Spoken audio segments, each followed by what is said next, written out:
Good evening, everyone. I'm Lynn Fridley, Program Manager for Maddie's Institute. We're very happy you were able to join us. Welcome to tonight's webcast, The Best Medicine, Playing with Shelter Dogs. Our presenter, Dr. Brenda Griffin, has put together a powerful and exciting presentation which is jam-packed with fun videos. Dr. Griffin's professional interests involve feline medicine, population health, and sterilization programs, and she's published numerous articles and book chapters on all of these topics. She also has a very passionate interest in the well-being of shelter dogs and how we can help keep them behaviorally healthy. She will share these techniques with you this evening. We'll be starting the presentation in just a few moments, but before we do, we have some housekeeping items to go over. If you need help with your connection during the webcast, you can click the help icon, which is at the bottom of your screen. We listen to your desire for more videos, and boy, are we going to give you videos. If you experience issues, no worries. The presentation will be available on demand, which will be within a week on our website. This fantastic presentation and all the videos may cause us to run over the scheduled 90 minutes, but we'll do our best to stay on time. You can ask questions in the Q&A window on the left-hand side of your screen. We will try to answer as many questions as we can at the end of the presentation. Before I turn things over to Dr. Griffin, I'd like to say a few words about Maddie's Fund. We are the nation's leading funder of shelter medicine education, and it is our goal to help save the lives of all of our nation's healthy and treatable shelter dogs and cats. Our founders, Dave and Cheryl Duffield, were going through a difficult time in their life, but they were sustained by the unconditional love of their little dog named Maddie. She gave them such joy that they promised her that if they ever made any money, they would give back to her kind. Their dreams did come true, and they made good on their promise by creating Maddie's Fund in honor of their cherished companion and the special bond that they shared. We hope you will be inspired by what you learn here tonight. Dr. Griffin, thank you for being here with us. Thank you so much, Lynn. I am really excited to be here, and I want to thank you and thank Maddie's Fund for having me tonight. It is my pleasure to present to you this evening The Best Medicine, Playing with Shelter Dogs. As Lynn told you, I'm a veterinarian. My training is actually in internal medicine. I'm board certified in veterinary internal medicine, but I have a huge passion for the behavioral health of dogs, which kind of perplexes many people because they just figure as an internal medicine specialist I would be more focused on infectious disease control related to shelter animal health. But I actually think that because of that training, I was always confident that although infectious disease is challenging, we'll get them through that. But what I always worry so much more about is their emotional health, because I see so many animals come out of the shelter that are a bit scarred and never quite fully recover from the things that they go through during that time when they have to be confined to an animal shelter. And I think that's why a huge focus of my interest and passion and work and teaching and research has focused around behavioral health.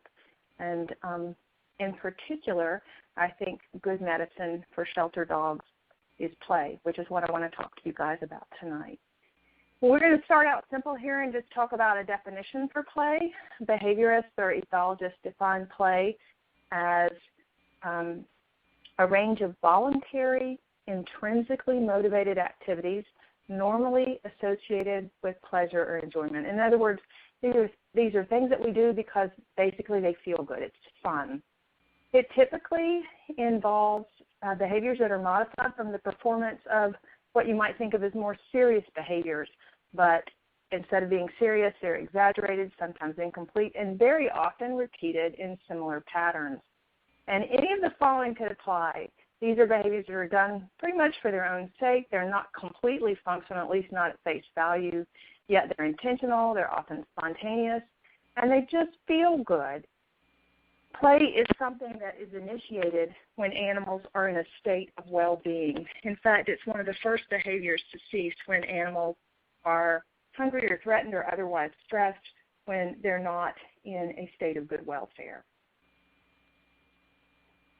So why do animals play? Behaviorists try to answer that question, and certainly there are some functional reasons of why animals play.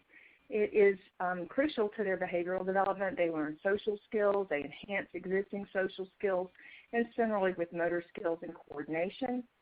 And dogs play with each other. When they do that, they learn restraint and inhibition over aggression and other socially inappropriate behaviors.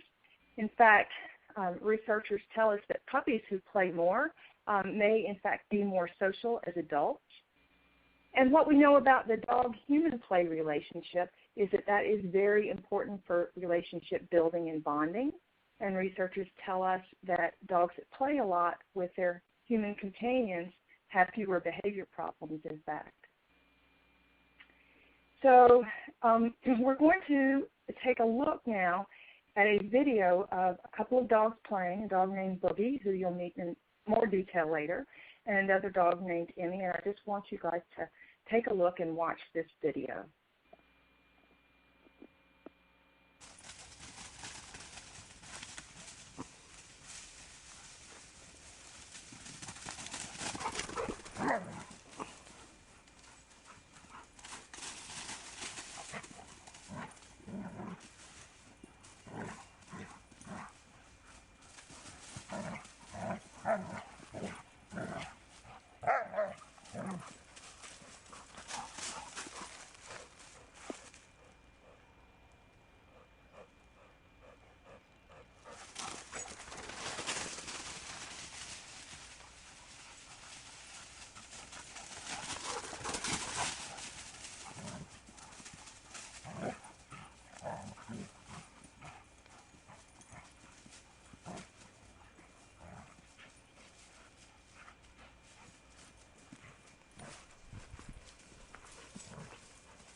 Well, we have our first poll question, and it's related to the video that you just watched.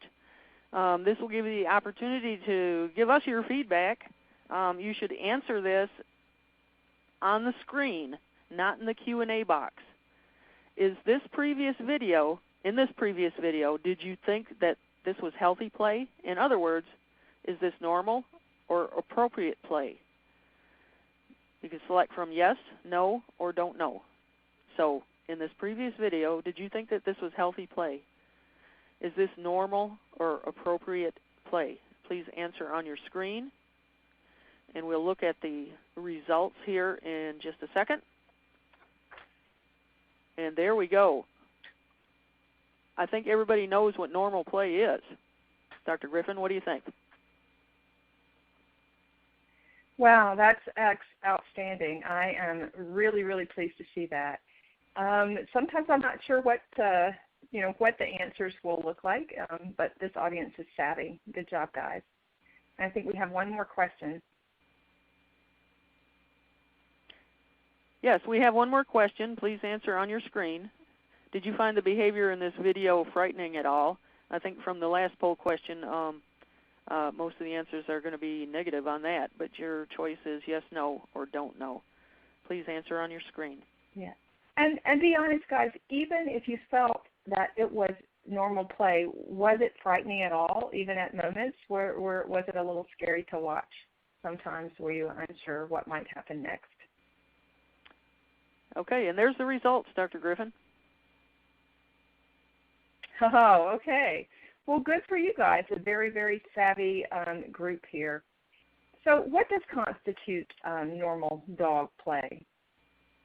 Well, dogs are predators. They're social predators, and they're highly domesticated, of course, and We have shaped them to be our best friends, and certainly they're very, very different from their ancestors. But that being said, they are predators, and play behavior is predatory behavior. It's comprised of the components of the predatory sequence. And when I say predatory sequence, I mean they search, they stalk, they rush, they chase, they bite, grab, hold, tug, shake, kill it, and then they rip, shred, and chew it, and then they probably get their share and guard it a little bit. So that is what play is constituted of, sequences of those behaviors, but in jest. They're not serious. They're exaggerated, incomplete, and repeated. So that's what we're talking about. So I'm going to show you now those two dogs playing again in a little different context.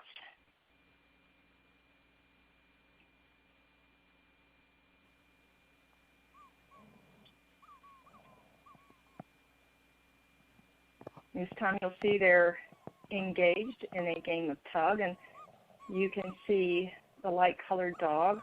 That's Boogie. He's got a lot of piloerection, meaning the hair is standing up on all the way down his back. He's definitely in a state of arousal. Certainly intense games and play can be very, very arousing. So don't mistake that as a sign of aggression. It's just a sign of arousal, and there are any number of things that can get dogs pretty highly aroused and worked up. This is certainly one of them. So we have a lot of tugging going on, some very intense tugging. You see that shake, that lateral shaking of the neck to make the kill. So dogs are very cooperative, social predators together. There's a lot of enjoyment there in trying to kill that tug toy, which amazingly is staying intact. Okay.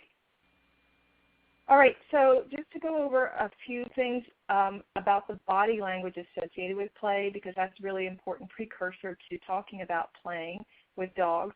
Normal play, as you know, is often rough and intense, like the styles and preferences you see for these two dogs. But many owners and many caregivers will be upset by that. They don't necessarily understand the difference between play and aggression. They might want to curb it. They want the dogs to knock it off in case they, quote, become aggressive.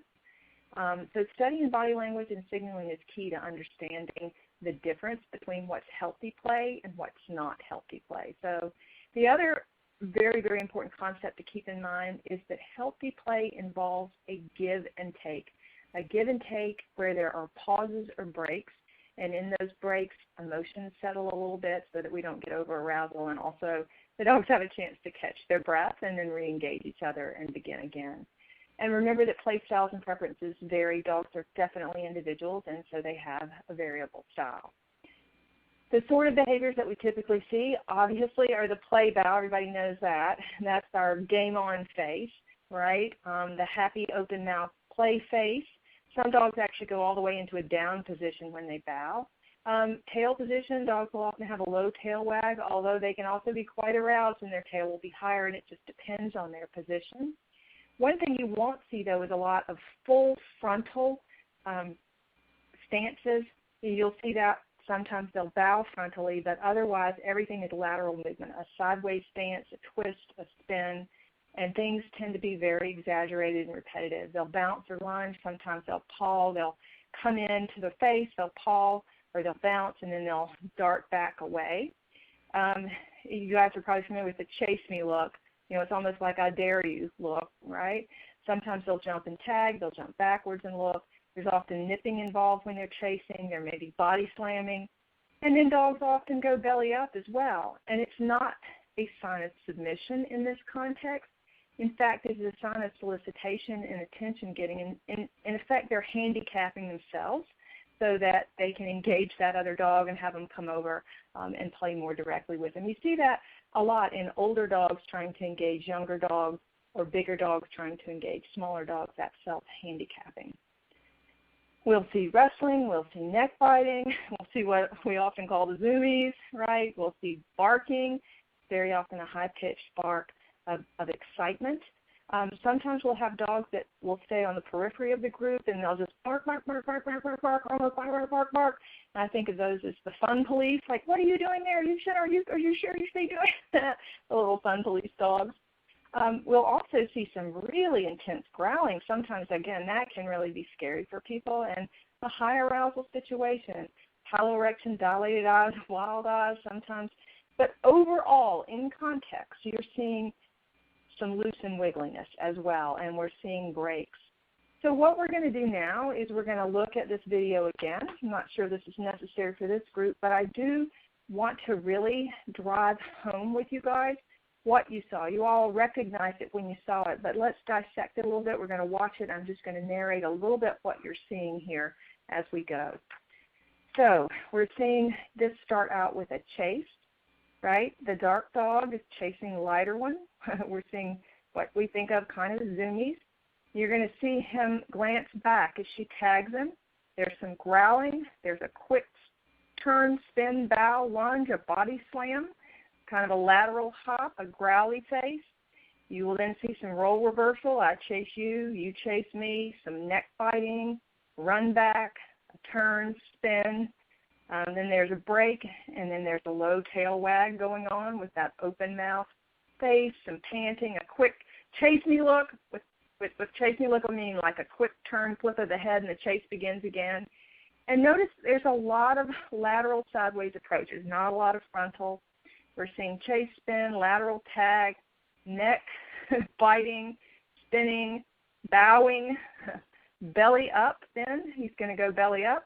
And this is, again, to engage her, not necessarily a sign of submission. He is saying, I want some more attention down here with this growly face business. Then he gets up and off they go. More of the same. You're starting to recognize a repeat in that sequence of exaggerated behaviors. The dogs are intense, yet they're loose, and there are periods where they're allowing their emotions to settle. They take a break, and they're also catching their breath, really, before they are able to just take off again. So you guys are right to say that this is absolutely normal, healthy, consensual play with these two dogs. Okay, so do dogs respond to signals to play from humans? There was one study that looked at this in particular, and they videotaped owners and their dogs and looked at the specific actions that people could do to communicate, I want to play with you, to dogs. And they actually found that lunging and bowing, especially when people were also vocalizing, were the most frequent signals that dogs responded to.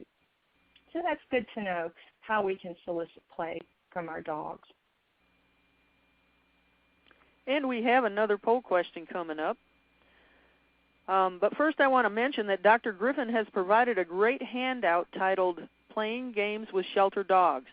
It's available in your presenter resource file at the bottom of your viewer screen, and it is on our website. So if you look for the little green file widget at the bottom of your screen, if you'll open that up, you'll find Dr. Griffin's really good handout, which goes over all of the material that she's going to be giving to you tonight. So our third poll question is, how do you play with your own dogs? And this is a check all that apply. Do you physically play with them, lunge, bow, tag, and roll around on the floor? Do you play with them with toys? Do you play with them with food? Or you don't have dogs, so that would be a no, or it's not applicable. So in any case, how do you play with your own dogs? Check all that apply. Please answer on your screen, and we'll go ahead and go to the results. Oh, Dr. Griffin, what do you think of that? How about that? I'm impressed, guys. Once again, I'm impressed. You know, I was recently involved in teaching a class, teaching people how to play with their dogs, and the people that signed up for the class were all people that really were very interested in dogs. They were interested in training dogs. They took their dogs for walks. They loved their dogs. Their dogs slept in the bed with them.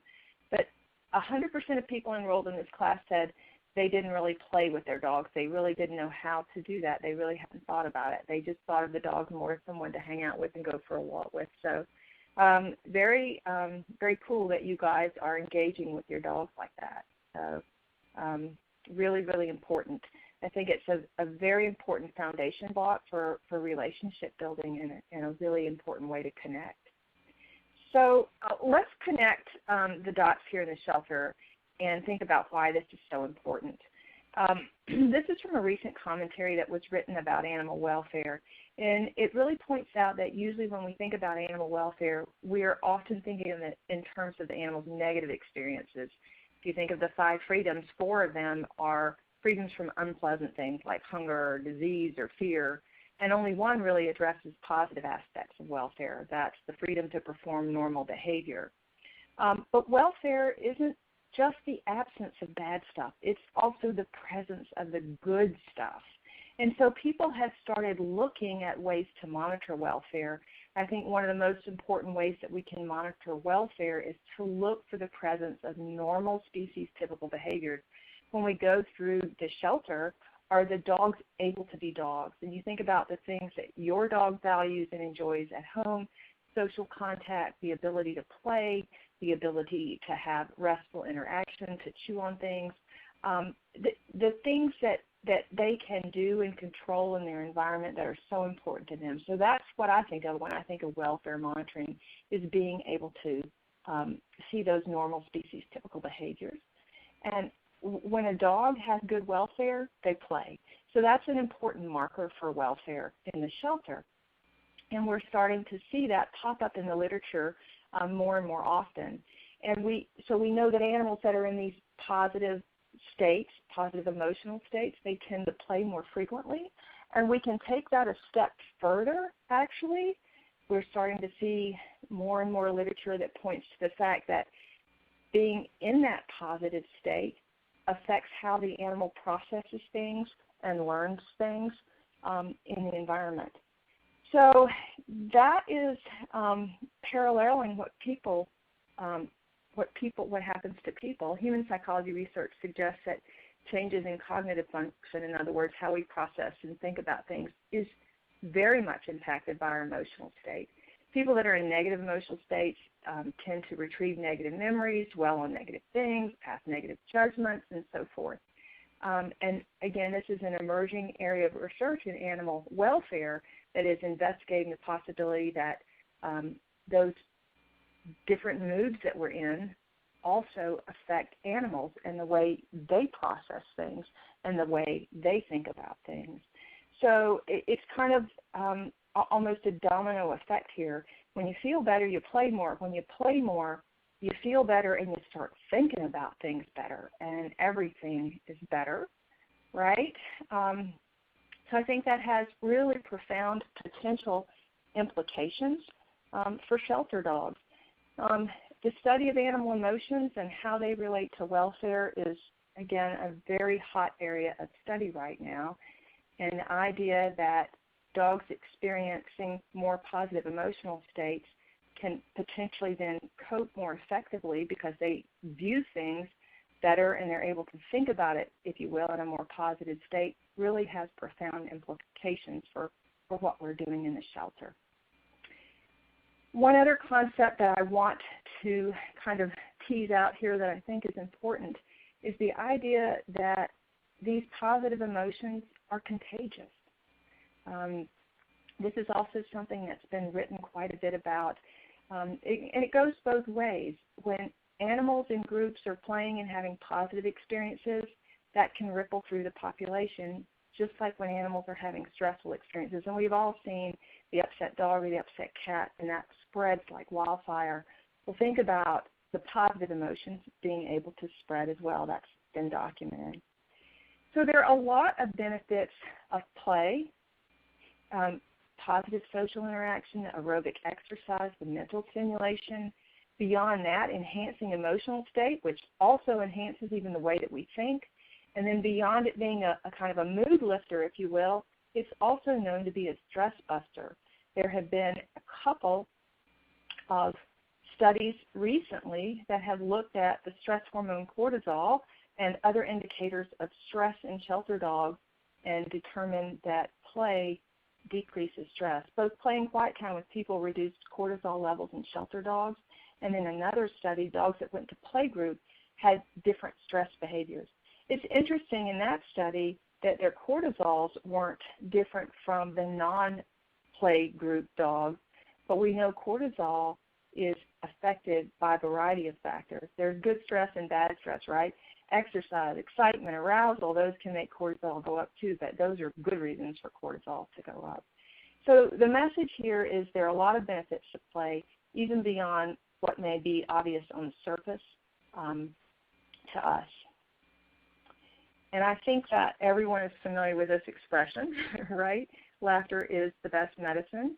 This is according to the Mayo Clinic's website. And I think that we really should take this to heart and laugh more because it does stimulate endorphins, other neuropeptides. It's related to muscle relaxation, soothes tension, stress buster, mood lifter, apparently makes coping with difficult things easier, facilitates connecting with others, pain relief, immune system booster. So all of these things have been documented in the human field, and as a result, play is increasingly being used therapeutically by some physicians. In fact, today there's a nonprofit organization that was formed for the purpose of bringing together scientific information, research, and applications in human play. That's what it's all about, human play. As I prepared the talk for tonight, I read some really interesting things in the human literature that looks at the use of play as therapy. And I put a lot of words on this slide because I wanted to share this with you because it was one of the most interesting studies that I read as I was preparing for this. It just really, really resonated with me. And not that we can extrapolate directly the findings from a human study to dogs or other species directly, but I do think there's some important concepts here that we really need to think about as we interact with dogs. So I'll just tell you about this. Was a big study of about 130 little children, 3 to 5 years of age. And with kids, they know when kids think of things as play and when they think of things as not play. Things like, is there an adult present? Do they have to sit at the table? Must they participate? Or is it optional? And then you sit on the floor and the adult is nearby, things like that. So they set up two groups, and it was the same activity, but it was set up where it seemed like play, and then it was set up where it seemed like it wasn't play, according to cues that kids use to differentiate play and non-play. And then they used a validated test for looking at emotional well-being in children.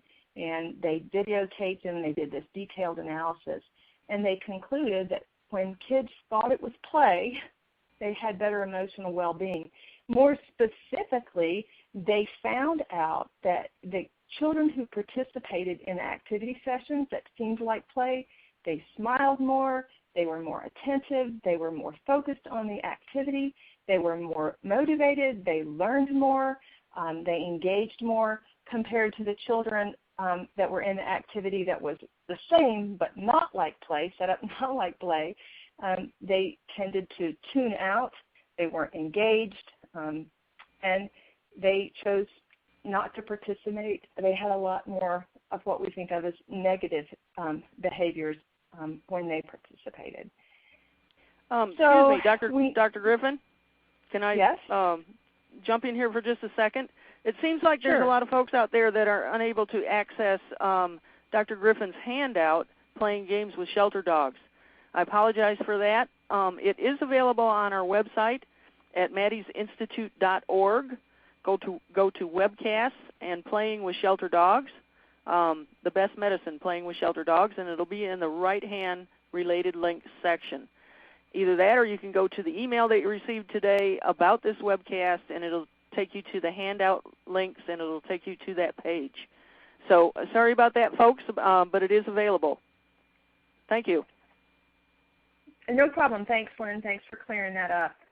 So I think that, so kind of segueing from what we were talking about in terms of people being connected and children being connected through play and the impact that that can have on their learning, that's something that some dog trainers have been using for a long time. Play is an important part of dog training for a number of decades. Certainly not all trainers use it, but it has been used for decades as a motivator, as a reward, as ways to condition positive emotional responses, as a relationship enhancer, and as a way to reduce stress. So I find that sometimes there's a really fine line between actually play and training, because we can make it all about games when the dog is learning positive behaviors. Okay, one last thing that I wanted to kind of bring out, one last concept here that I want to mention that's getting a lot of attention also from researchers now is a concept that's known as emotional resilience. Some people call it emotional immunity. We all know how some people seem to never let things get them down. They have that happy-go-lucky attitude. They always are able to laugh things off and cope and adapt even in the most stressful times. Well, people have looked at the things that make people like that, and of course there are many factors. It's genetic, it's early life experiences, it's personality, it's neurobiology, it's many, many things. But the influence of play on emotional resilience is becoming a hot topic. So how can that ability to play help us to deal and cope with things in life? So something to think about, too, as we consider the importance of that. So why play with shelter dogs? Well, all of these are incredibly good reasons. Social and cognitive skills enrichment, that's very powerful in terms of social interaction, exercise, mental stimulation, stress reduction, enhancing welfare, promoting positive emotional states, enhancing training. And if that's not enough, why else? I think there's some other really provocative reasons to think about it. First and foremost, I mentioned this early, it's the power of connection. I'm glad you guys answered the poll questions the way you did because obviously you understand how important that is for your relationship and that incredible connection that we can have when we engage dogs in play. And when I think about the process of people going to a shelter and picking a dog, why do they pick a dog? I always remember something that Sue Sternberg said years ago. She said, you know, people go and they stop, they see a dog, maybe they like the way it looks, or maybe the dog looks at them, or whatever, and so that's the one they want to look at because they feel like maybe they've connected with the dog. And if they take the dog out of the run and try to spend time with it, and the dog is ignoring them, running around the yard, not engaged with them, they don't adopt because the connection is lost. And they don't pick that dog because that connection is lost. If that person can engage and connect, then I think there's a much better chance of adoption. And I hope that resonates with this group, with your experience in the shelter and watching what happens when people look to adopt dogs. There are a couple of studies that have been done fairly recently that lend a lot of credibility to that concept. Protopopova and Wynn just this year published a study where they actually looked at adoption of shelter dogs, people basically that were potential adopters. They examined their behavior and interactions with shelter dogs in and out of their kennel. 250 people, they videotaped what the dogs did, and then after each interaction, the visitors were given a questionnaire to indicate their reasons for adopting or not adopting that dog. And what they found was there were only two behaviors that predicted the likelihood of adoption during an interaction with a potential adopter. Number one, if the dog ignored the person's attempt to initiate play with him, then that dog wasn't adopted. So in other words, the people tried to engage the dog in play and the dog wasn't interested, the dog wasn't adopted. Very unlikely that the dog was adopted. The other thing that they found was that if the dog happened to lie down in close proximity to the adopter, they were 14 times more likely to be adopted. So this really emphasizes to me that people are looking to engage and make a connection, whether that's with the dog being quiet there with them, engaging them somehow, or playing with them. They're really, really searching for that connection. Another study that was done by Dr. Weiss, the group at the ASPCA, looked at why did you choose this pet, adopters and pet selection preferences in 5 shelters in the U.S. And for dogs, they found physical appearance was number one. We often have a phenotype of dog that we like. That is very, very typical. Second to that, though, was behavior with people and playfulness. Those were the next most important reasons for their selection. And the study also found that interacting with the animal out of the enclosure was very, very, very important to adopters. So this tells me we have to make that time count. They're going to get that animal out. There's a little bit of time there. That dog needs to make that connection to engage, and that can literally be life-saving for them. So this is a quote that I found from Plato.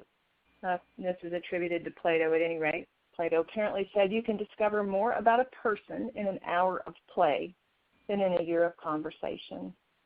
And I've changed it up. I think Joe Adopter might say, "You can discover more about a dog in an hour of play than in a year of looking at him in a kennel." So play is a very, very powerful way to connect. So why play with shelter dogs? Well, it's fun. It's good for the dogs in all the ways that I hope I have really brought home to you.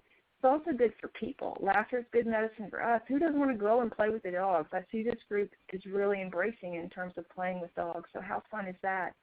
And it promotes that social connection, so it may be a big facilitator of adoption. So that is why I truly believe it's the best medicine of all. So with that being said, we're going to talk more specifically about different types of play. What I won't cover tonight is dog-to-dog play, but I will refer you, if you're not already familiar with Amy Sadler's Playing for Life, an incredible presentation that's available through Maddie's Institute, and she also has an incredible website, and that is listed in the resources at the end of the document that many of you are downloading now. I want to point out that this dog-dog play is also great for foster dogs as well as dogs in the shelter. In the shelter, as Amy likes to say, it's a really big bang for the buck. It's sort of population medicine because when you're getting dogs out in play groups, you're getting a lot more dogs out than you may be getting if you're taking one out at the time. So it is really a very, very powerful and time-efficient form of enrichment. So I have great things to say about that. I think dogs playing with people is also incredibly important. And so I'm going to talk about 3 different types of ways we can do that, and then ask you to think about ways that you might be able to incorporate that into your protocols without it taking as much time or energy. Making time to play is so important. And this is also very applicable to dogs in foster care. But we're going to talk about toy play, food play or food games, and then physical play with dogs. So what's fun for a dog? Well, you got to, of course, think like a predator. So predators like running games, they like chasing games, they like hunting or sniffing games, seek and destroy games, jumping games, mind games. Anything that's fun has game potential when you are a predator. So those are the sort of games that I think they are going to want to play. So my top 3 favorite games to play with shelter dogs are fetch, which is a chasing game in a way, tug, another predatory outlet, and then a lot of different forms of chase. And many of you may have been taught that you shouldn't tug, you shouldn't engage in chase with dogs and so forth. So I'm going to tell you those are among my most favorite types of games to play. So let's start out by talking about toy play. I'm going to talk in particular about 3 different types of toy play. Fetch, a game that I like to call Chase It, that some of you may be familiar with already, and then tug. We're going to use a case example to kind of segue into this, and I'm also going to say some things about toy selection. One thing I want you to think about is that toy play is a foundation for off-lead control. Think about the people that go to the park and unclip the leash, whether or not that they should be doing that or not. So, depending on the rules of the park is a totally different question. But some of the dogs just run off and then they're out screaming for their dog. But the people that unclip the leash and out comes the toy, those dogs stick around. And it is because they have taken the time to engage them in that way. And that's what it's all about. They have that leash off, the toy comes out, and that dog is fully focused and engaged on playing with them. So toy play is also important from the standpoint of that very important real-life skill as well. Okay, this is Cody. Cody is a real shelter dog. I was on site at UF doing some teaching at the local shelter with the veterinary students, and the staff asked us to take a look at Cody because Cody had been in the shelter a bit longer than many of the other dogs. And so the students got him out and were working with him, and someone just happened to be there taking a few pictures, and later these pictures told such a nice story I wanted to share with you. So I came up, and the students were trying to get Cody to sit. And what does this tell you? She does have a treat in her hand. about how Cody is feeling about this experience. Those ears are back, the eyes are wide, kind of whale-eyed, tense. That facial expression looks worried, that tail is tucked. Cody looks for all the world stressed, total doom and gloom, total just, oh my gosh, moment for this dog, okay? So even though she's given him a treat, even though she was trying her best, Cody was not in the game, not at all. So many of you have probably heard that you shouldn't try to play with a stressed dog, but that's exactly what I told you. I said, you know what, this isn't a fun game for him, putting cookies over his nose and trying to get him to sit. He's not enjoying this. Have you ever taught a dog to fetch? No, I haven't. Okay, well, here are the steps. You're just going to do this, this, and this. Can you do it? Yes, I can. And literally, we made a video about 2 minutes later. I was like, can you turn, does that camera you're taking pictures with have video? Can you just turn on a video? So here's a young woman that had never taught a dog to fetch before. Here's a stress shelter dog, and here's what we get.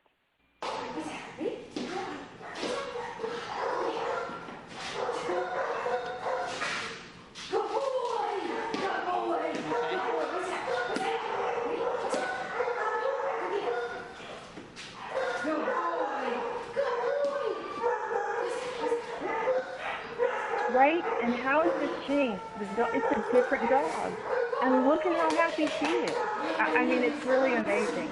So, as we said before, play is contagious, fun is contagious, laughter is the best medicine. So, and look at the relationship. Look at this. Look at the relationship. Look at this. It's just, and who like would not look at that dog now and go, wow, I want that dog, right? I want that dog. And we also made some marketing materials, put this little sign on Cody's cage. I love to play ball. Here's how I play ball. And we're going to go through the steps to teaching fetch in a moment. Cody loves tennis balls.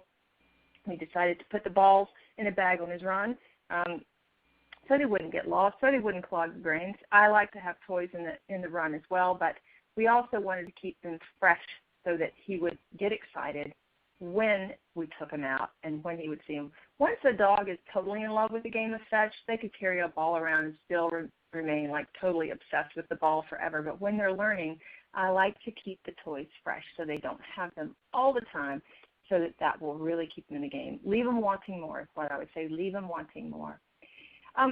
Just as a quick aside, and you guys may have heard this before, but this paper is a little bit old now, but there was a paper that looked at many different factors with shelter dogs, and one of the interesting things that they reported in the study is that having a toy in the run actually promoted adoption interest, so more marketing as well, which is important. So again, and here's the point about keeping it fresh and keeping that toy drive. Absence makes the heart grow fonder, which is why we chose to leave the balls outside of the run to be sure that he would always be excited to play the game. So that being said, I want to spend a few minutes talking about toy selection, because if you're going to play games, you've got to have the things that the dogs want to play with. And that starts, it's going to be very different for every dog because they're all individuals, but it's going to start with some toy selection. So some very basic things. Some dogs like plush toys. You may be familiar with Zanies. These are so inexpensive to buy and they launder easily, which is great. You can't go wrong with tennis balls. Tennis centers can donate them. You can have volunteers poke a hole in them, put them on a rope if you want to, because that can make them even more exciting, whizzing them around. You do the same thing by putting a ball on a sock and then, just whizzing that around as well. There are also commercially available rip and tug balls that you can put treats in, and then the dog can smell that, rip them open and get the treats, and that can sometimes help a reluctant dog get in the game. Some dogs like balls that roll, but they prefer a plush toy, so a plush ball is a good idea. Some dogs really like the crinkly bottle toys. They make so much noise, and that can be really fun for some dogs. So you can have volunteers make little fleece covers. You can buy inexpensive socks and stick those in. Here's a really, really, really fun and inexpensive toy. This is a short piece of nylon rope with some duct tape on it. And then we frayed the rope. And you can just wave those around like pom-poms, and that movement makes the dog just go crazy. So those are very inexpensive and very fun to make. And when you are teaching fetch, you always want to have two identical toys. for the dog. And that's really, really important. So that two-toy fetch method. One last toy I want to introduce, if you haven't seen the Jolly balls, these are giant balls with a rope, and I find a lot of the big impulsive type dogs love to play with those, and they will shake them around, and we'll really get them going as well. We'll hopefully get to a short video at the end to show you that. At this point, I want to introduce more formally to you a dog that we like to call Boogie Woogie Pit Bull. He's actually my current foster dog. He is a young, handsome, impulsive, and very strong and energetic type, and I'm sure you are very familiar with the type. But he is the star of many of these videos, and a couple of his friends will join in as well in supporting roles. So we're going to start off with a video with Boog selecting a toy. I'm getting ready to teach Boog to fetch for the first time, and I'm going to try to find the toy that will work best for him.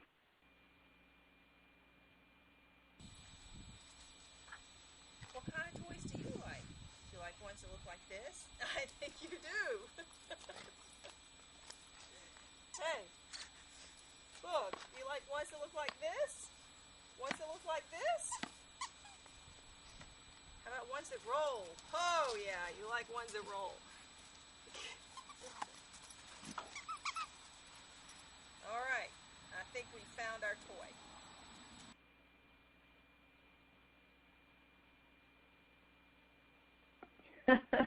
Well, I suspect he probably would have worked with just about any toy, and you do find dogs that, they have just a lot of drive for any toy, but he really did light up with the plush ball, so that was the toy that we decided to use for him. So how do you teach fetch? My favorite method is that two-toy method, and it is really, really important that the two toys be absolutely identical, okay? Whatever the dog likes, but they have to be the same, because otherwise they will always like one toy a little better than the other, and then this method won't work. So they need to like the toys the same, so the toys need to be the same. The first thing you do is offer the dog a toy and let the dog play with it, and you don't take it away from them. That's a mistake that everyone makes. They try to get it back so that they can throw it again, and it just ruins the game, because the dog wants to have the toy and the reward is to let them have it, and everything has to end up being their idea, okay? So you're going to let them have that first toy, then you're going to take the identical toy and you're going to wave it, and you're just going to keep playing with it and keep playing with it and keep playing with it to entice that dog as much as possible. Finally, at some point, they will drop the toy they have, because you have made the one you have look even more fun, and then you'll toss it. Just a couple of feet at first, and then the game will just progress from there very, very rapidly. The hardest part is getting them to drop it the first time. The dog that you saw, Cody, did it very, very readily, and Boogie is probably a little more typical, and you're going to see how it was to teach him to fetch. And it's the dog like Boog that people go, oh, I can't get this dog to fetch. Oh, but you can. It only takes a moment, but it involves two identical toys and not taking it from him. And again, always leave him wanting more. Always stop before the dog tires of the game. That's a very common theme. And let's keep those toys fresh. I want to remind everybody that all of the games that I talk about tonight are detailed in a lot of detail for you guys, and my greatest hope is that you'll be able to print that handout out, circle the games that you want to play, and put that right to work in protocols in your shelter. So we're going to now take a look at Boog's very first play session. You'll also get to see how silly I am and how much fun. The day I made these videos was the best day of me and Boog's life together so far. The balls. Ready? Ready? It's yours. You can have it. Good job. Good job. Good job. Hey, look what I got. Look what So I gave him the green ball. Oh, look at that. Look at that. Look, look, look. I've got the blue ball. Look, look, look, look. Look, look, look, look. Woo! Woo, woo, woo, woo, woo, woo, woo, woo, woo, woo, woo. Hey, Boog. Boog, Boog, Boog, Boog. Boog, Boog, Boog, Boog, Boog. Yeah. Good job. Good job. Get it, get it, get it. Ready? Woo, woohoo, woo, woo, woo, woo, woo, woo, woo. Woohoo, woohoo. Woo. Woo-hoo. Hey, Boog. Boog, Boog. Boog, Boog, Boog, Boog, Boog, Boog,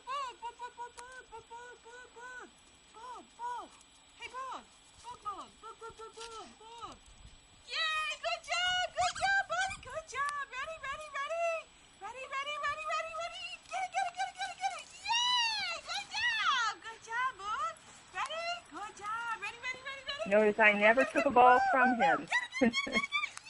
But now we're in the game. Good job, Boog. Ready? Ha! Ready. Hey, Boog. Hey, Boog. Yay! Get it. Yay! Good job, Boog. All right. Woo! Ready. And when you do it like this, it takes one session for the dog to learn, hey, no one's going to take my toy and another toy is coming, and it's lots and lots and lots of fun. So Boog loves to fetch. Okay, so that's fetch. We're going to talk about chase it now. So you're going to channel your inner squirrel. Some of you may have played this game. We'll talk about the equipment for chase it. You need a chase it stick. Some trainers call these flirt poles.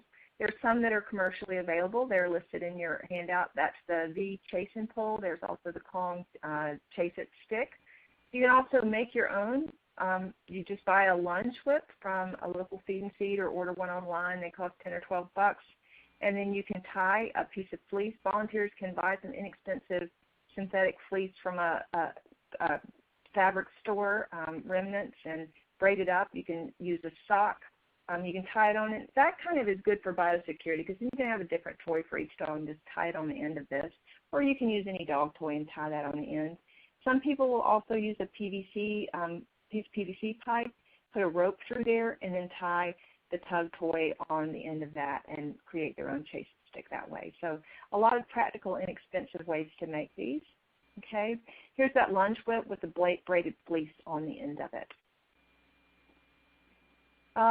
This is the Kong Chase It Squirrel Stick that's commercially available, and this dog obviously is really, really into the game. So I'm going to show you now a little video about being the squirrel. You saw that last dog was totally into the game, was flying off the ground, and for many dogs it's not necessarily that crazy excited from the start. So I always tell people, be the squirrel. And the very first thing that I do when I teach people to play this game with a dog is to stand and learn how to be the squirrel. So we're going to see how to be the squirrel now. What do squirrels do? You think about seeing what a squirrel does when they're in the park that mesmerizes the dogs. They move erratically. They stay on the ground. They're not flying through the air. Flying through the air after a squirrel is definitely an advanced sport. So just keeping that lunge whip on the ground, making it interesting, making it hop erratically. Again, be the squirrel. So be the squirrel. So that's how you play chase it. That's the rule. Be the squirrel. Erratic motion, that quick hop in the air. Then we're going to let the dog capture it occasionally. That's every dog's dream, is to capture the squirrel, and it's too frustrating if they don't get to capture it and take possession of it occasionally. Then they'll release it. We toss the treat to free the squirrel, and the dog gets the treat, and the squirrel is free again. We take a few breaks, because that's healthy plays, and the squirrel will stop moving, okay? And then finally, the squirrel dies and the game ends. So, sorry, squirrel. And then the squirrel will come back to life the next day. We always want to leave them wanting more. So, with that being said, we're going to now watch Boog's very first session at Chase It. And these big, impulsive, strong types, energetic types like Boog, certainly can advance real quickly to, to flying squirrels and so forth. But we're going to engage him. So see this erratic motion on the ground? Woo, he's right into the chase, okay? And I'm keeping him enticed here. And occasionally you'll have a dog that will try to grab the handle, and what people will tend to do is then to jerk it up. Well, if it's moving, they're going to keep trying to grab it. So if they ever try to grab the handle near my hand, I just freeze. I just stop moving. The squirrel dies, and then the chase sort of ends. So that is the way to get them back. And then you can start flipping it at the end again to get them very interested in the toy end of the stick, which is what you want. And this game is great because for people that are a little more sheepish about games like fetch or tug, where they really have to be up close and personal with the dog's mouth and the toy, this puts a little distance there, and it can help some handlers that may otherwise be uncomfortable. So again, lots of options for creating a Chase It stick. Another poll question, Lynn. Yes, we do have another poll question. And by the way, I have to keep from laughing right out loud, Dr. Griffin. Those are just great videos. The next poll question is, does playing tug increase aggression in dogs? This is a really good question. And your answers, your selection is yes, no, or don't know. I want to interject here while you're answering on your screen this poll question. Because of all this great content that we're hearing, we could run a little late tonight and may not have time to answer questions at the end. But Dr. Griffin has kindly agreed to answer your questions in a Q&A document that will be published on our website within a couple of weeks. So hopefully we'll have time for questions, but we may not. But this is so interesting, I don't think anybody will have a problem with that. So does playing tug increase aggression in dogs? And here's your answers. Yeah, I think they're right on, Dr. Griffin. What do you think? I'm just so impressed with you guys, so impressed, because I can't even tell you how many people still will argue with me about this point, but you guys are a savvy group. And it's true. We have been admonished for years and years. Please don't play tug with your dog. It's going to cause aggression. It's going to cause dominance. But we know this is an antagonistic behavior. It's part of the predatory sequence. Dogs do it cooperatively. That's what they do. So there was a study that looked at this in golden retrievers, actually. They had a group of Goldens that were always allowed to win the tug game and a group that was not allowed, and then they assessed them with a behavioral test to see how it affected the relationship with the handler, and they looked specifically at aggression and dominance.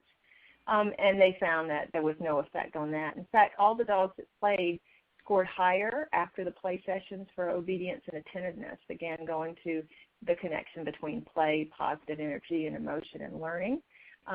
And then interestingly, dogs that were allowed to win the game were more likely to seek more attention and re-engage in the game. Like, everybody likes to win, so yeah, they should win. They should catch that sometimes, absolutely. So, again, it's not about rank. It is a cooperative behavior among dogs. It does have to be played with some rules, but really there's nothing better at being just a tremendous, efficient predatory energy burner. The game doesn't make the dog a predator. You know why he already is one, right? So it's really a solution for cabin fever. This is so important for those high-drive dogs. They have to have this outlet to blow off some steam. It helps actually teach them impulse control, because they have to turn on, then they have to turn off. They have to turn on, and they have to turn off, and it helps them learn that. So let's just look a little bit at toy selection for tug. I want to say it can be something, again, as simple as a braided fleece. There are lots of commercially available rope toys. These are also things that you can make yourself. Some of them have balls on them. This is the rip-and tug, so it's the same thing as the treat ball I showed you before. You can put treats in it, and that can rip open. The dog can get the treats. That can be fun for some dogs. A lot of these big impulsive types that we see in the shelter, they don't need a lot of encouragement, but I wanted to show you also there are toys that can facilitate the more reluctant dogs that don't have as much innate toy drive. So these that have treat pouches on them, you can make your own. This is a bully stick put in a sock. I've found that works great for a reluctant dog. There's nothing more aromatic than a bully stick, so it gives them something to bite down on in that sock and can get them in the game. And then finally, I want to make you familiar with these, and I'll apologize in advance if this is a little bit offensive. I'm a little squeamish about it myself, because I'm very much animal welfare oriented, obviously, and I don't really like to think about fur and leather and real fleece. But they do make a lot of toys out of these types of materials for dogs. And I want to remind you that we have lots of cat toys like that. Sometimes we forget those little fur mice is real fur, and those feathers, even though they're dyed, that's real feathers. But that olfactory sensation, it really does make a difference in how the animal will engage in that toy. So because I value play so much, I am willing to use some of these if I can make a difference in and engage that animal in play. And I will tell you that I have gotten dogs to play that I never would have been able to without resorting to some of these materials. So a very important thing. I also want to emphasize one last thing about these different types of tug toys. This is a tug toy like you might not have seen before. It looks a little worn because this is actually one of my dog's personal tug toys. It is leather, and it's just a soft material, short leather with a handle on it that I hold on to.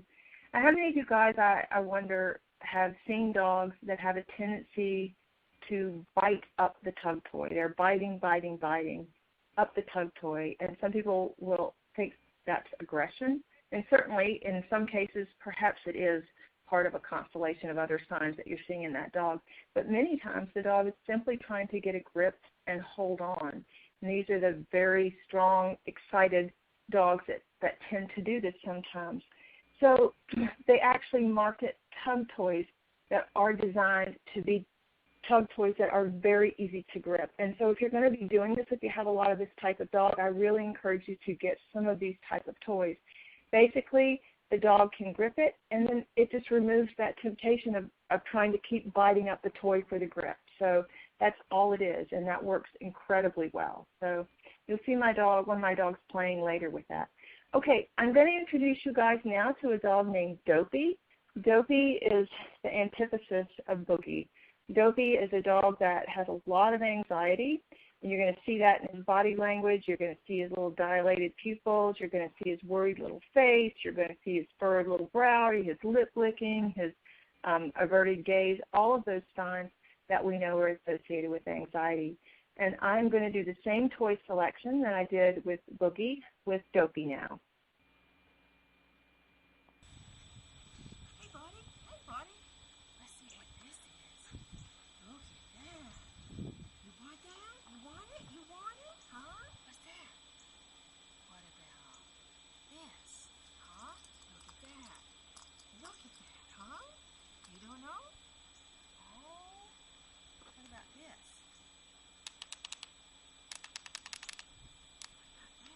Oh, no? Oh, buddy, it's okay. I know. Let's see. What do you think? No one scared him. Yes.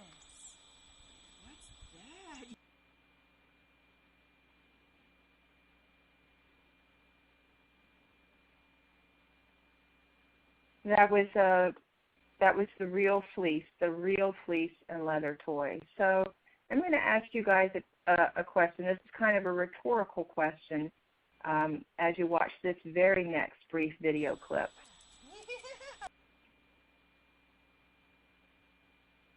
And the question is, what is my next step? What should I do now? And I hope the answer that's at the tip of your tongue is let him have it. Let him have it. So he engaged with that toy for a second. So the reward is let him have it. These dogs when they are shy and anxious, if you don't let them have it, they're just like, they go back into their shell. For a second, he loses himself and goes, wow, that thing smells good. Look at it. Oh, my gosh, I want it. He tries to take it. You take it back from him, that moment is gone. So the reward is he keeps that toy. It's his treasure. Then later, a little bit later, you take a delicious treat, you trade it for him, and you get it back, and then you do the same thing the next day. And in no time, this anxious dog, is going to be engaging and playing with you, and that's how you make that work.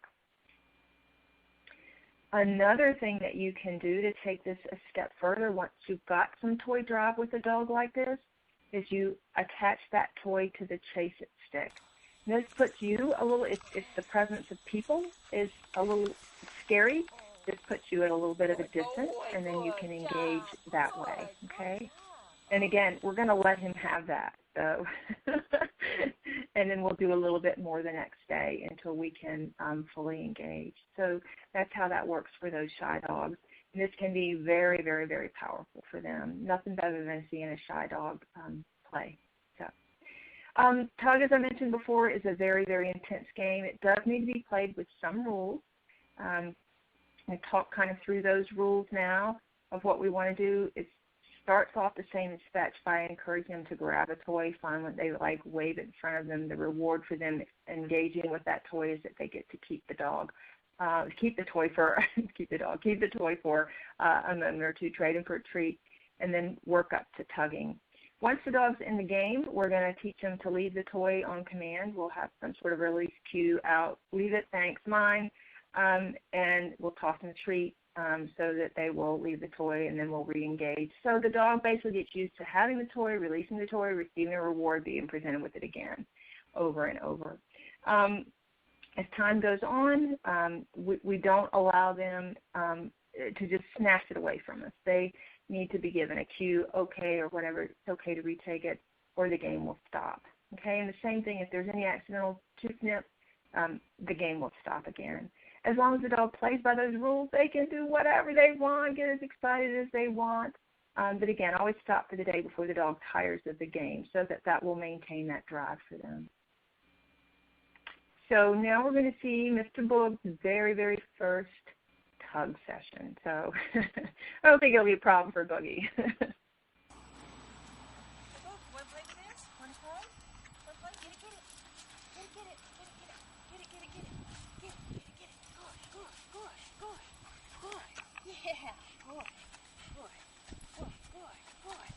So notice he's pulling away from me right now, pulling away from me. I let him have it. That's his reward. He's got it. Is he guarding that a little bit? You bet he is. That's just a normal behavior. It doesn't necessarily mean it's going to be associated with aggression. I made it a very positive experience by tossing that treat for him. Now he's looking for a treat, but can I re-engage him? Yeah, oh yeah, he's ready to play again. Good. Yeah. Get it. Okay, it's yours.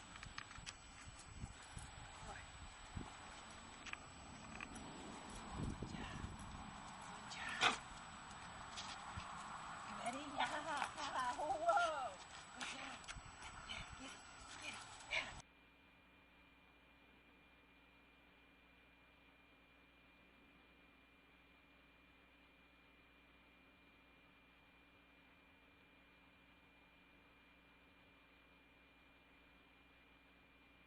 So I think the video is stopped now. I was getting a message that it was a little bit out of sync there. But so a couple things. You notice that I traded him for the treat. I let him have the toy. That's his reward.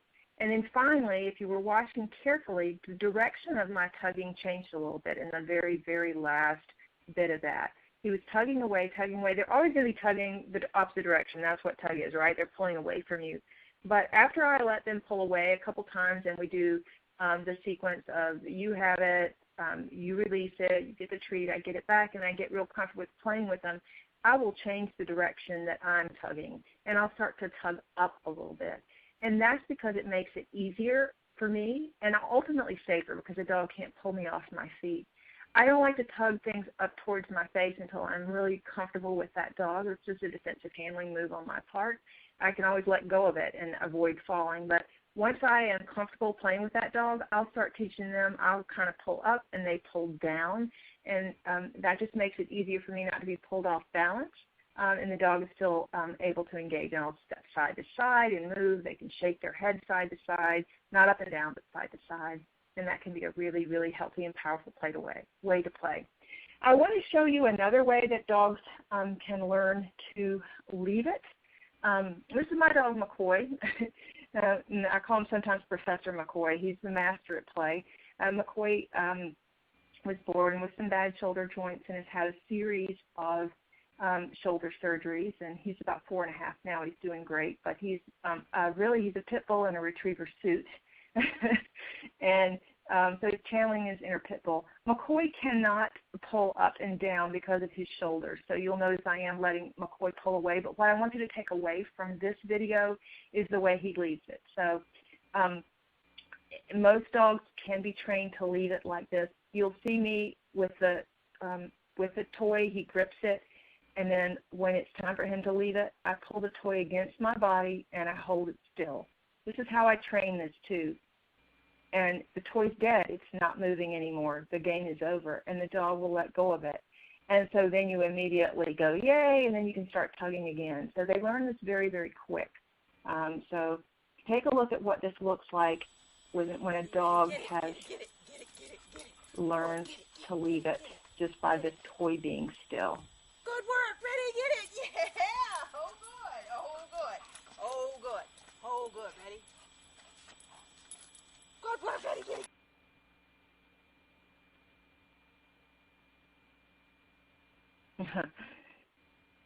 So hopefully you guys saw that. McCoy's also been trained to sit afterwards to try to prevent him from jumping and pounding up those shoulders again. But just to demonstrate that for you guys. So that's all about tug, and again, it's detailed in your handout for you. I won't belabor this for the sake of time, but just to let you know, there have been studies done on toy play that show that people that play at their home with their dogs are more likely to play in other situations in unfamiliar places and show less fear. And to me, that is evidence of what we're talking about, this emotional resilience. So play is very, very, very important for dogs. Okay, that was toy play. We're going to talk a little bit about food play, and these are all the different games that we're going to talk about, and they are detailed, again, in your handout. These are some of my favorite things. Just like toy selection is very important, food selection is so important. We have to have a food that dog loves, loves, loves, or it's not going to be very, very fun. Some dogs will eat anything, and they get too aroused when the food tastes too good, so in that case, you may just want to use some dry kibble, which would be fine. But a lot of dogs will need something that's a little bit more enticing. Commercially available soft moist treats are great. My favorite one actually is pepperoni because it doesn't crumble, it's not greasy, it's easy to break into small pieces. I love it. I want people to donate it so that I can use it when I go to the shelter to train dogs. I use a lot of human food too, hot dogs. I'm a big fan of cheese. Cheese balls are great because they roll, they're bright colored, they're fun, you can see them, dogs like them. You can also use the peanut butter flavored Captain Crunch because it comes in little balls too that are easy to throw and toss, and the dogs have a great time with that. Cheese, squeezed cheese is a great thing. Popcorn is a great thing, and of course just dry dog biscuits. So those are just some of my favorite choices. But the dog will define what he wants to play for when you get there. All right, so the first game is just to get it, food toss. It is toss food to the left, say get it, toss food to the right, say get it, and you just keep repeating that. Start with a short toss, go to a longer toy. Using a treat that's a different color than the floor, this is a fine point, but a very important one. That will help the dogs succeed because they'll be able to see it, okay? So now we're going to take a look at Boog's very first time playing the get it, food toss game.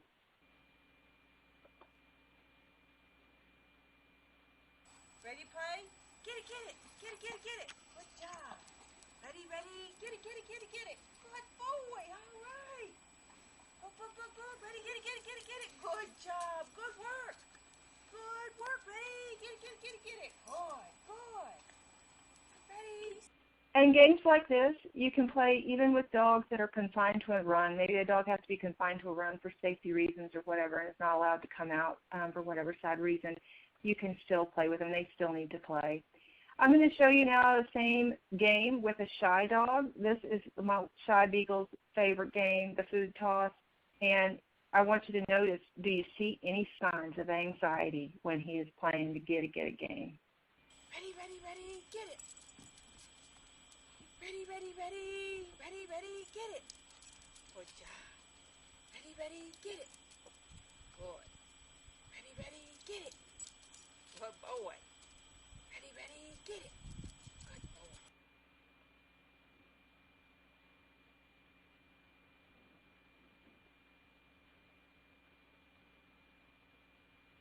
So this is just really fun stuff, really easy stuff. Anyone can do this. Okay, we know that dogs have a love of running and chase, and so this is going to be the chase me game, but it is only one way. The dog chases you and not the other way around. We don't want to encourage you to chase the dog. So play the game, you run away, you make some noise, you let the dog run towards you. When they get close to you, you toss a treat, maybe behind you, maybe between your legs, and keep running, and then turn and go the other way. So that's it. You just have to run a few feet to play. If the dog starts to get a little overzealous and unruly, then we'll stop the game. Maybe we'll modify the game for that dog, or maybe we'll play a different game. But I don't like young kids to play the game for that reason. But otherwise, this is a really, really fun game, and it's a foundation for a really good recall, too. So we are going to take a look at that. We'll take a look at it with Boog in a bit, but we're going to take a look at it also with a shy dog, because this is a fantastic game for a shy dog. You're going to see a young Dopey in this video. Dopey was one of those shy dogs that was so shy, like he would try to come close to you, and then he would just kind of like, oh my God, I can't go all the way, I'm too scared. And this game just completely changed that for him. I'm sure you guys all know that sort of dog, right? I do. And you can see him. He moves fast between my legs because he's still just a little bit scared. Woo! I'm awfully close to her, but boy, this is fun. Boy, this is fun.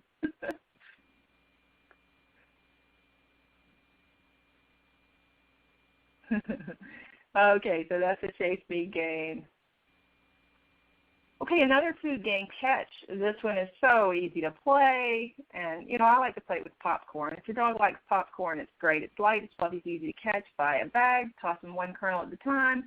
People say, my dog can't catch, he can't catch. If you keep gently flying kernels in their face, they will learn to catch. So those motor skills will improve, they will get some coordination, and meanwhile, you're going to be really amused.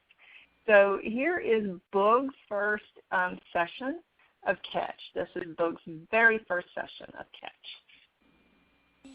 Ready? Ready, ready, ready. Oh, almost. Ready, ready. Oh, almost.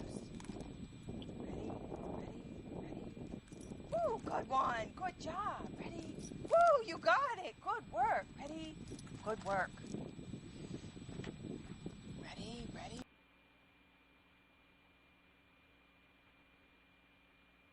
All right, so prepare to smile again because now we're going to watch our shy little beagle catch. So this is the second favorite game right here for Dopey.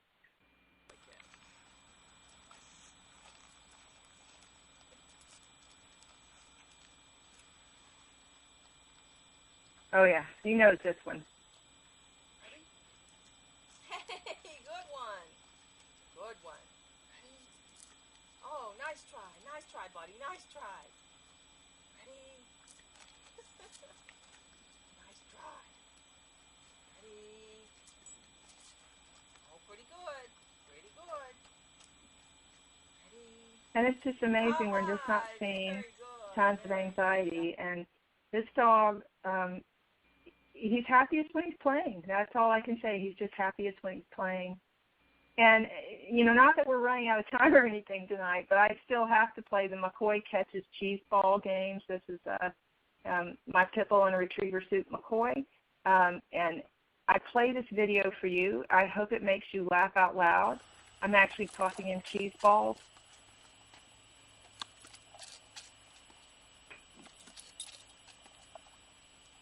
Nice one.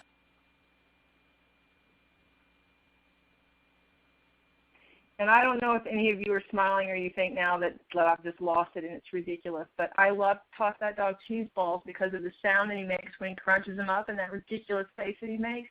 And I put this video in because, again, play is contagious. It's good for them and it's good for us. And can you just imagine how much fun that is to watch a dog chew like that? It just cracks me up.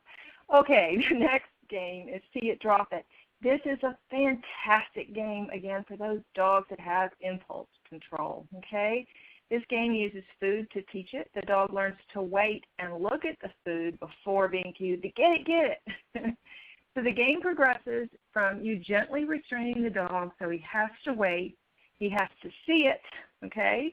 Then he can get it, all the way to the dog doing it even if the treat is dropped or tossed.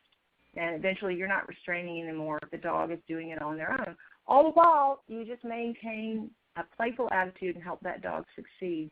Keep the session short so there's no frustration.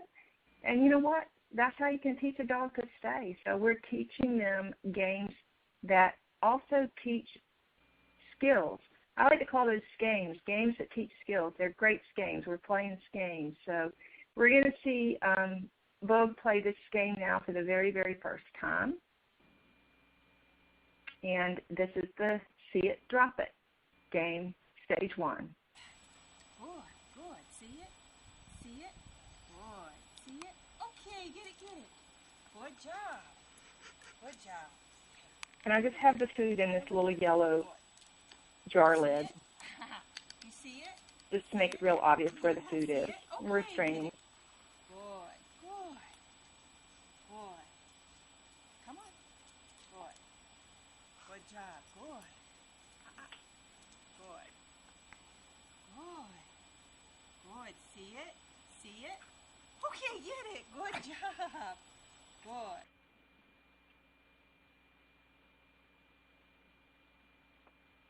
Okay, and we'll take a look at how that might progress once the dog has been doing it for a little while. Good. Stay. See it? See it? You ready? Ready?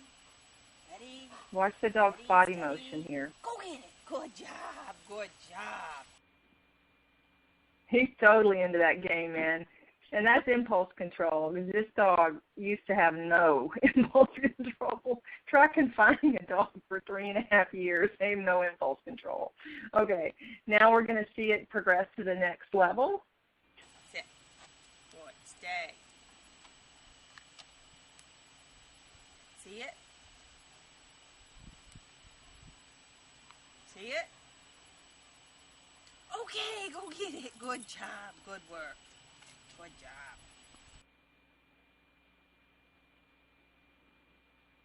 And this game doesn't take very long for them to progress, not nearly as long as you would think. You could do this in a few days. And everybody says, well, what do you do if the dog makes a mistake?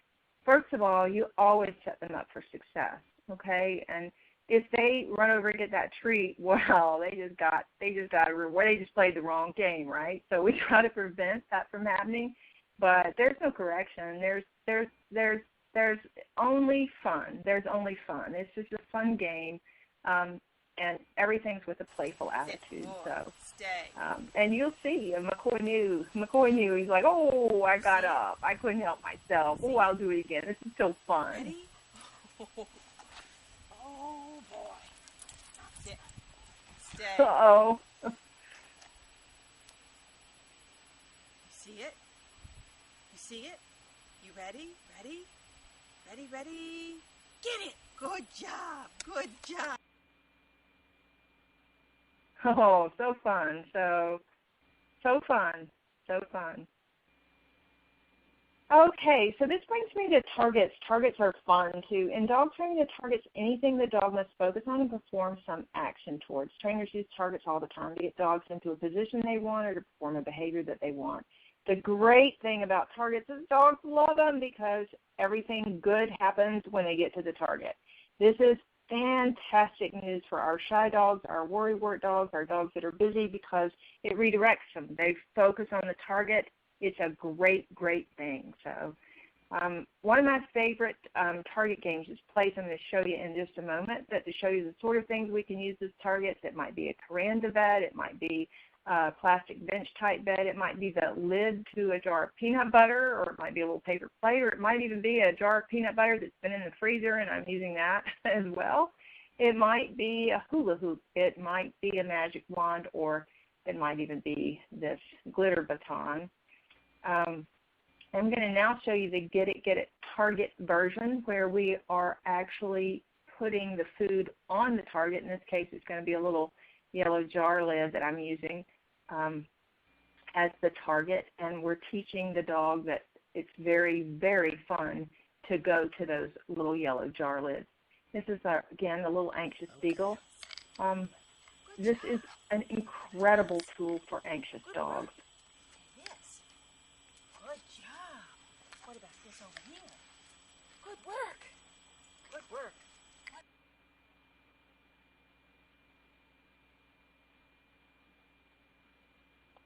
So it just starts like that, okay? The dog is learning, wow, I really want to get to this. This is fun. I really, really want to get to it. And so then you take it up a notch and you make it even more exciting to play this game. Get it. Ready? Get it. Good job. Get it. Good. Get it. Yay. Good.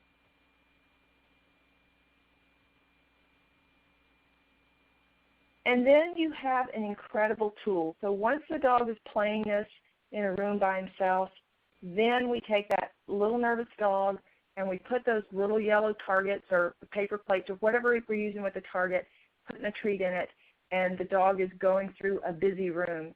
And they are so focused on going to the next target, they forget all the monsters around them. They're just playing the game.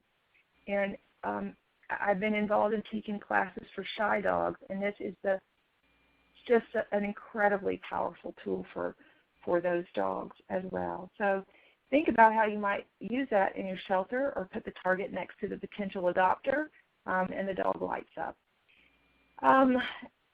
You can use your squeeze cheese as a target too. For biosecurity reasons, I use only one thing of the squeeze cheese per dog, but getting a dog really focused to target on that is a very powerful tool. Say you have to bring a dog that's typically very reactive through the kennel. You can use a cookie on the nose, or you can use a jar of squeezed cheese as a way of getting them through.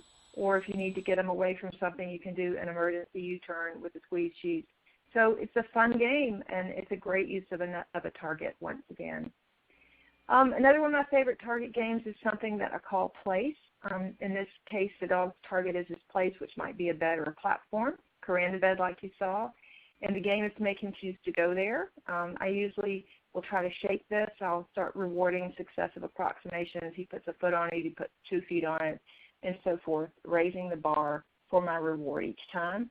I will kind of combine it with the get it game. I don't like to lure them on, but I wait for them to step on, and then I'll toss them a treat, and then they'll get off, and then they'll be like, how did I get that treat? Oh, yeah, I got to step back on. So all that's required is that the dog knows you have treats and that they're a bit motivated to get those treats, and then you just stand in front of the place and wait for it to happen. You'll stare at it. Hopefully they'll want to get on it. If they're not comfortable with the place, you may have to introduce them to the place first. But I want to show you Boogie's first session with the place. I'll take a look at that and see. And dogs do learn at different rates. He was a really quick study with this, but some will take a bit longer to get into the game. What is this game? What is this game, huh? What game is this? I'm holding a little dish of cheese balls, which he really wants. What game is it? Yeah! Good job! Good job, Boog. Good job. Good. What game is it, Boog? What you doing, Boog? Nice work! Good job, Boog. Good job. Good. Good. Good. Whoa! Good boy!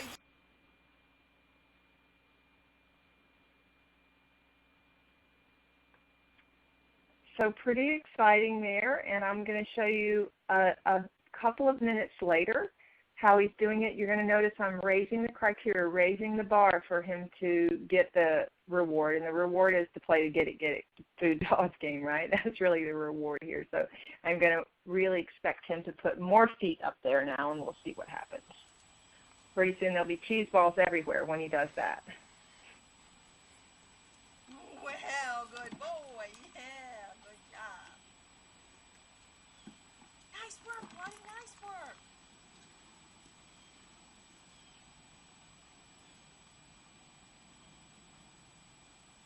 Good, good, good boy. Good. Good boy. Good boy. Yeah, good.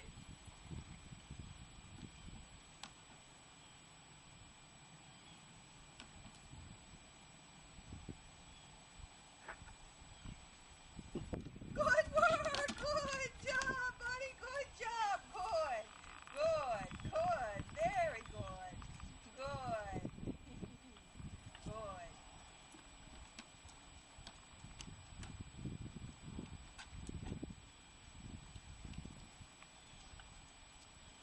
Did you leave one over there? Yes, you did. You did. How you gonna get some more? Yeah! Good work! Good work!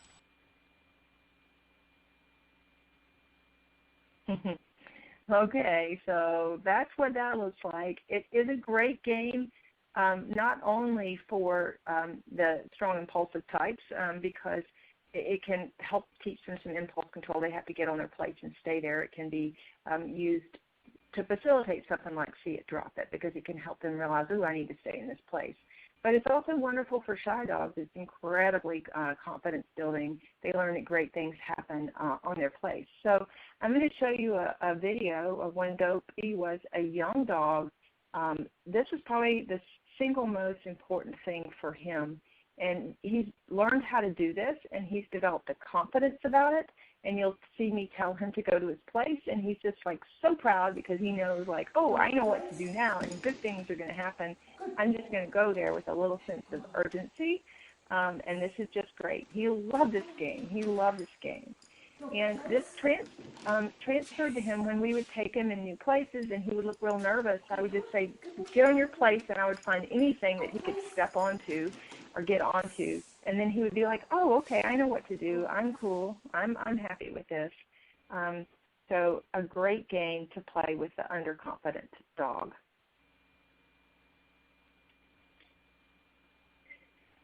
Okay, and I am actually going to skip over Bug Hula Hoop for the sake of time.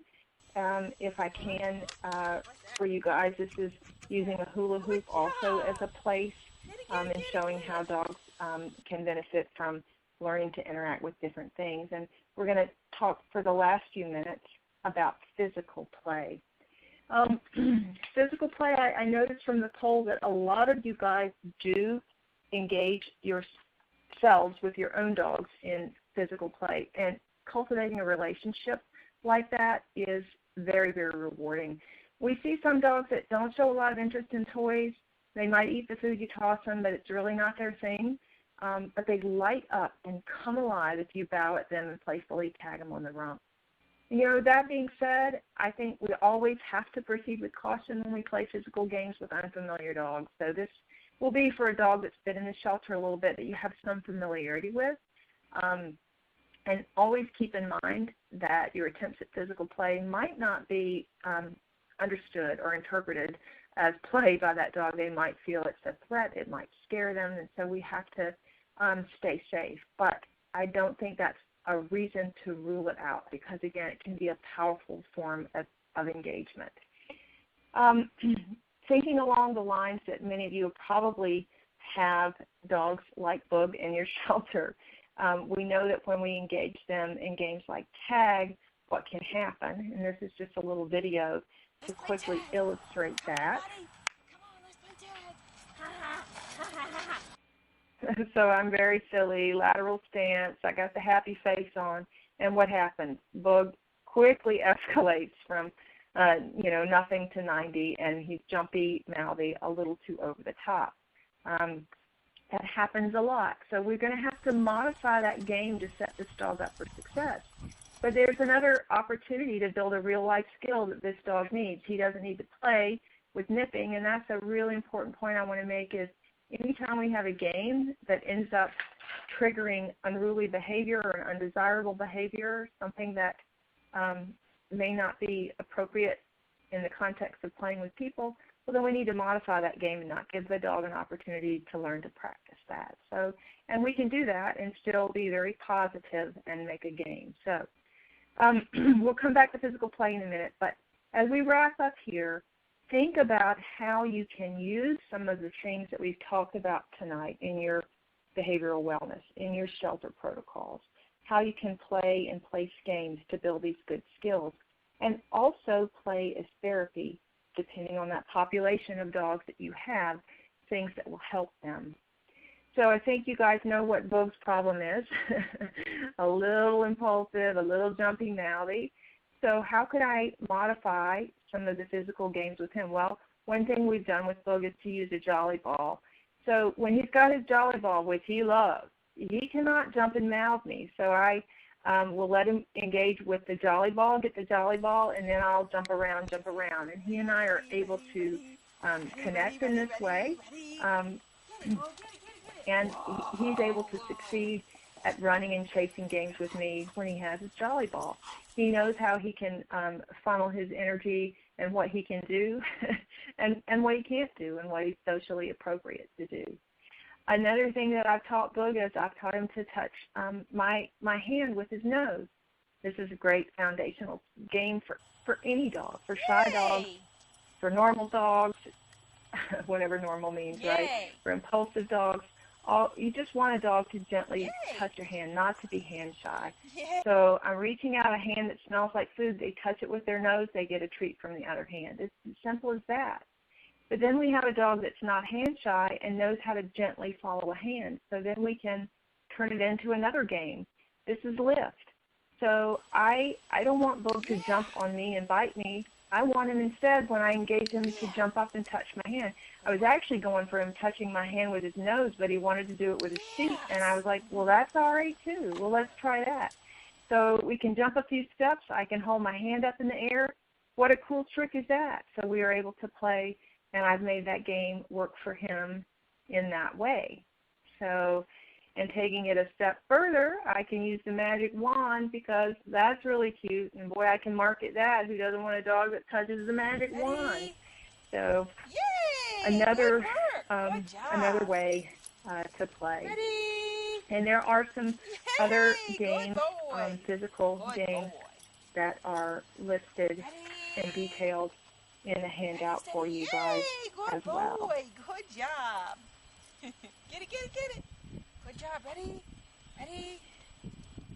Yay! One thing that I like to do with any dog before I engage them physically is a foundational game called Gotcha, and this will be the last game that we look at together tonight.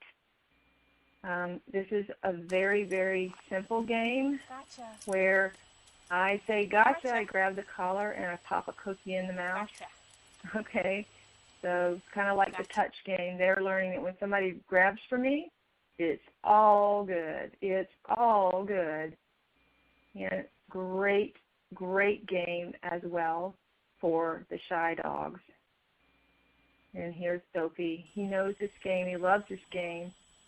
And whenever I notice that his anxiety is increasing a little bit, I go back and start playing this game with him every day.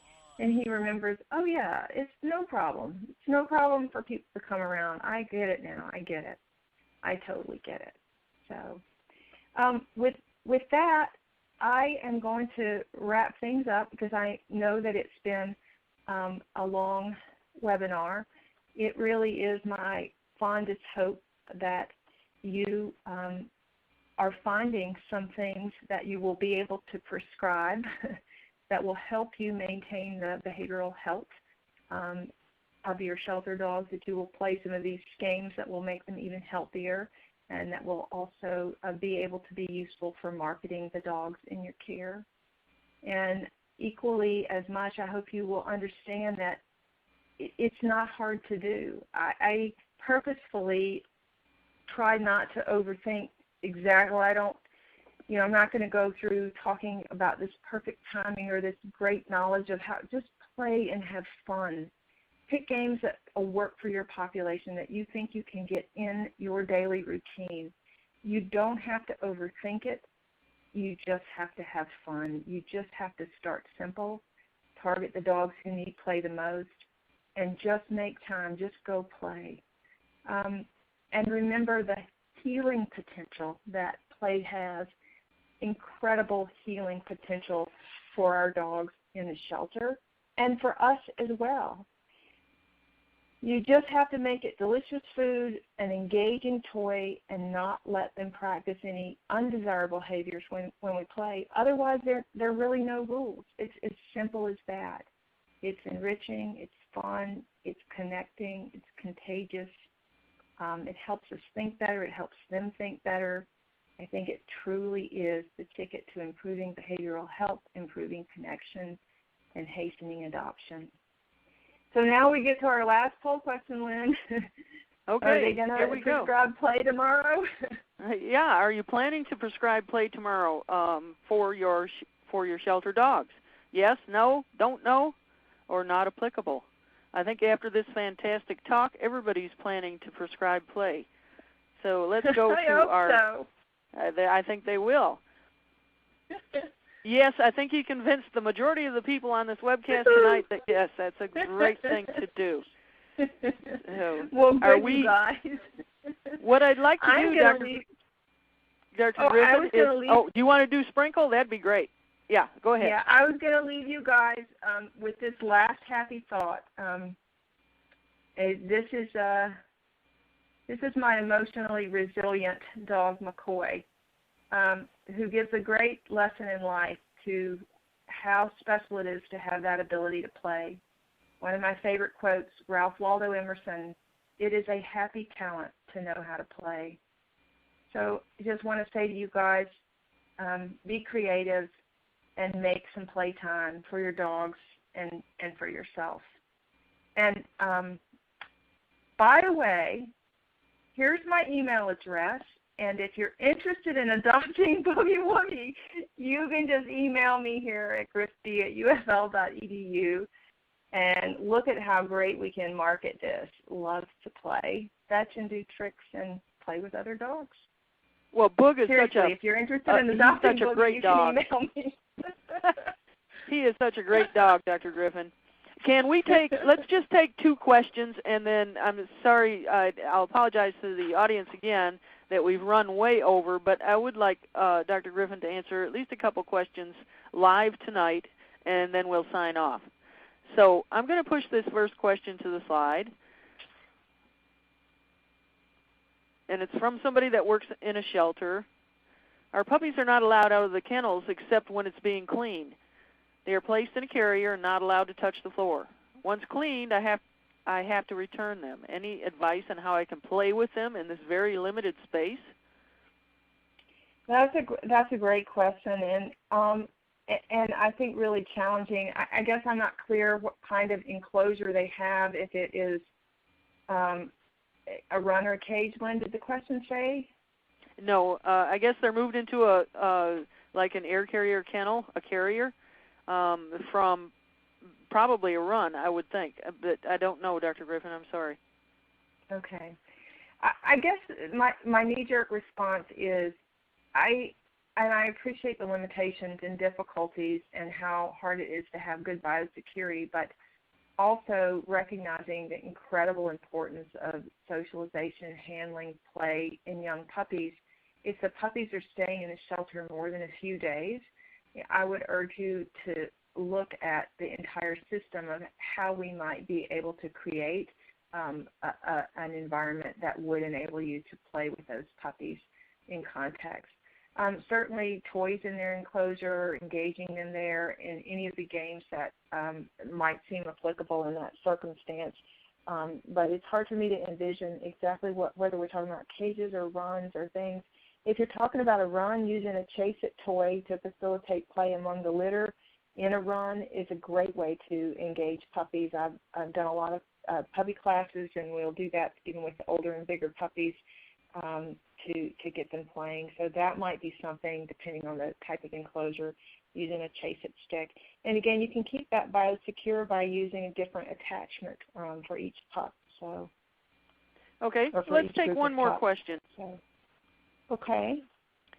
Do you have any comments about dogs only playing with humans? At the shelter I volunteer at, dogs are kept separate to prevent disease spread.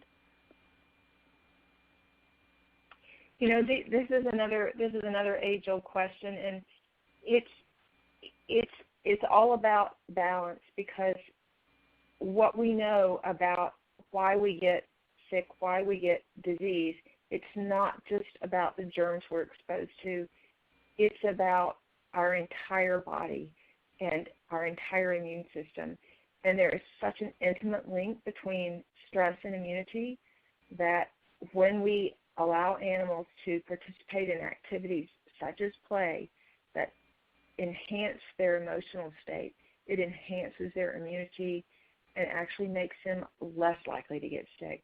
Now, things don't occur, of course, in a vacuum. We also have to look at the disease prevalence, our preventive medicine protocols, our husbandry protocols, but we also have to look for striking a balance between minimizing risk of disease spread and enhancing immunity through stress reduction. And there really aren't many things more powerful at reducing stress than engaging in play. So it's not mutualistic. You need to have both. You need to have good protocols to minimize the risk of germ spread, good vaccination protocols.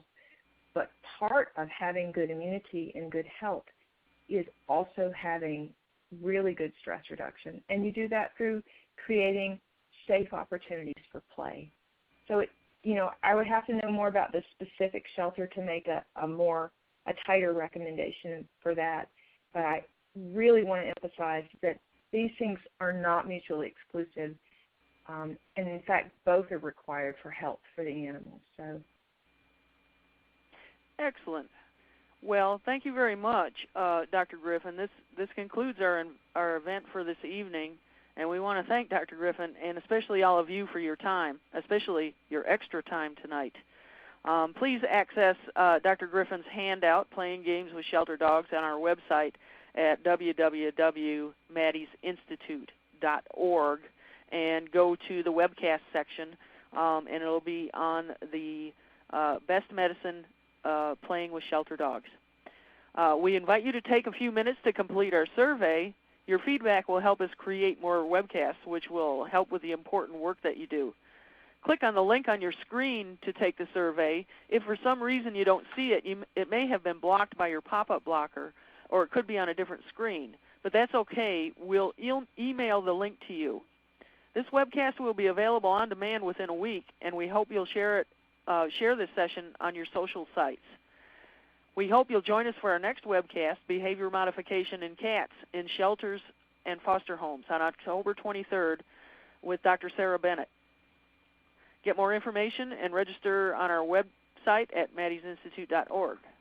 Thanks for tuning in. We've really enjoyed sharing your evening with you tonight and with Boog and with Dr. Griffin. Good night, everybody.